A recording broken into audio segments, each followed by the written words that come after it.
Nous voilà donc en plein dans cette semaine de prière pour l'unité des chrétiens. L'unité, ce n'est pas une option pour nous qui sommes chrétiens.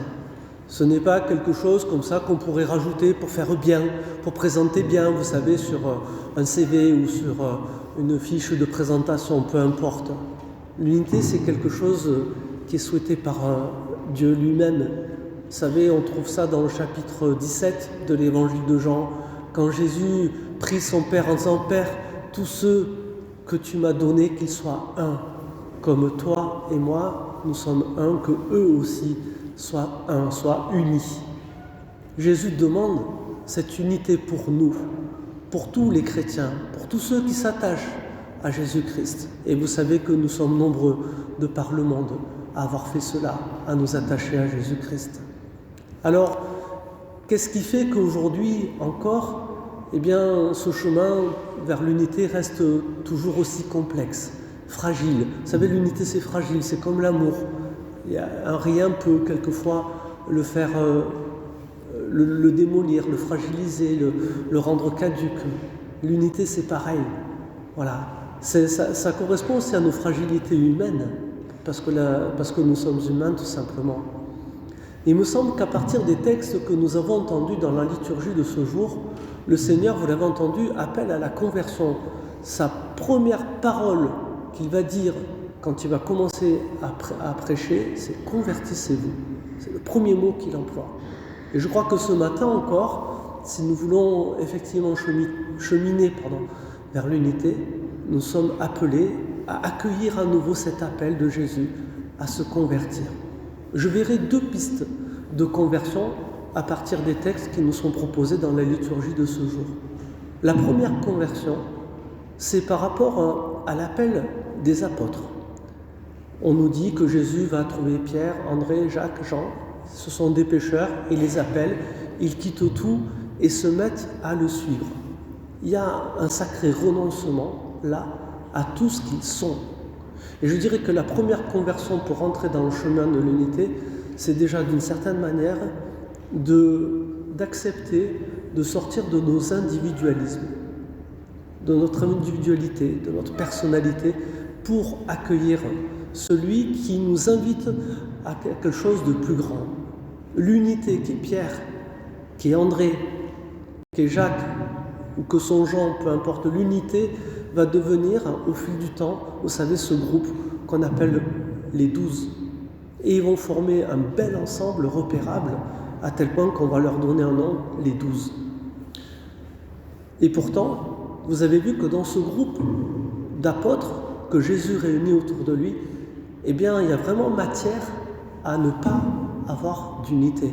Quand par exemple, on trouve dans le même groupe Simon le zélote et Matthieu le publicain, en clair, pour avoir des standards français pour comprendre la situation, on a le collabo et le résistant dans le même groupe. Jésus a réussi le miracle de les réunir, ces gens-là. Parce que, vous savez, quand on parle de miracle, on oublie trop souvent qu'il y a celui-là aussi de miracle.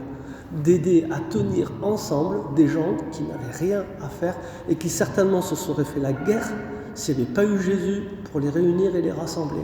Ça, c'est le premier miracle de Jésus. Mais ça veut dire que Pierre, André, Jacques, Jean, Simon, Matthieu, en accueillant Jésus-Christ, ils ont renoncé à une part d'eux-mêmes, à une part de leur personnalité, à une part de leur identité, pour accueillir ce que Jésus les appelle à vivre. Voilà, donc ça c'est la première conversion. La deuxième conversion, c'est la deuxième lecture, cette épître aux Corinthiens que nous avons entendue, qui nous l'indique. Et Paul, il est bien clair là-dessus. Il nous invite à dépasser nos particularismes. Qu'est-ce qui fonde ton identité chrétienne? Tu es catholique, enfin nous sommes catholiques ici, c'est quoi? Sur quoi tu te bases pour dire je suis catholique? D'accord?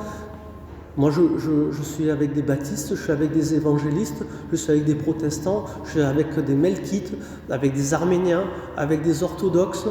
L'émission qui va passer à 11h regroupe tout ce monde-là. ce joli monde-là, et nous arrivons à prier ensemble. Ça aussi, c'est un sacré miracle, au passage.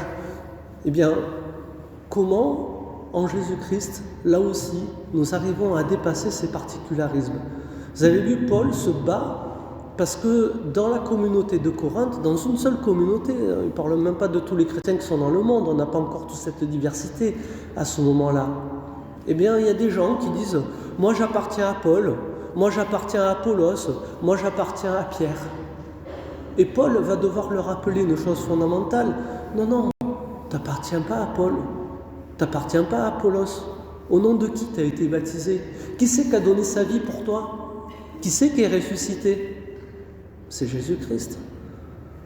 Et vous voyez que là, en fait, nous sommes appelés à dépasser tous nos particularismes, quelquefois même identitaires, pour dire « Non, moi, j'appartiens à Jésus-Christ ».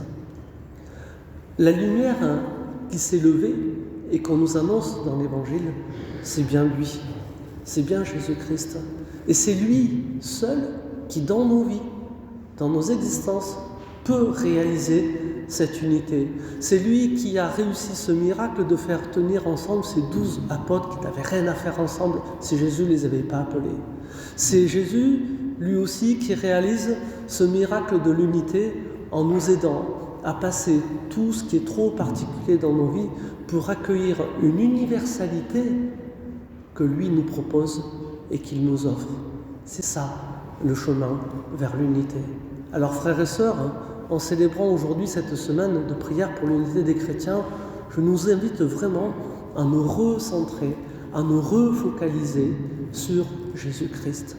Car c'est lui qui, au cœur de notre vie encore aujourd'hui, par son Esprit Saint, par cette lumière qu'il est venu apporter à toute l'humanité, peut nous unifier déjà, nous, intérieurement, pour que nous soyons capables ensuite d'être unis les uns aux autres, pas seulement au niveau de notre petite communauté chrétienne telle que nous sommes réunis là ce matin, mais nous unifier aussi plus largement dans nos familles, et nous savons qu'il y a toujours du travail à ce niveau, là aussi il y a des conversions à vivre, et le Seigneur peut nous aider à vivre toutes les conversions et aussi les réconciliations que nous avons besoin de recevoir de sa part pour ce travail d'unification. Que le Seigneur nous aide à cheminer toujours plus vers l'unité en accueillant toutes ces conversions et ces réconciliations que le Seigneur nous propose. Amen.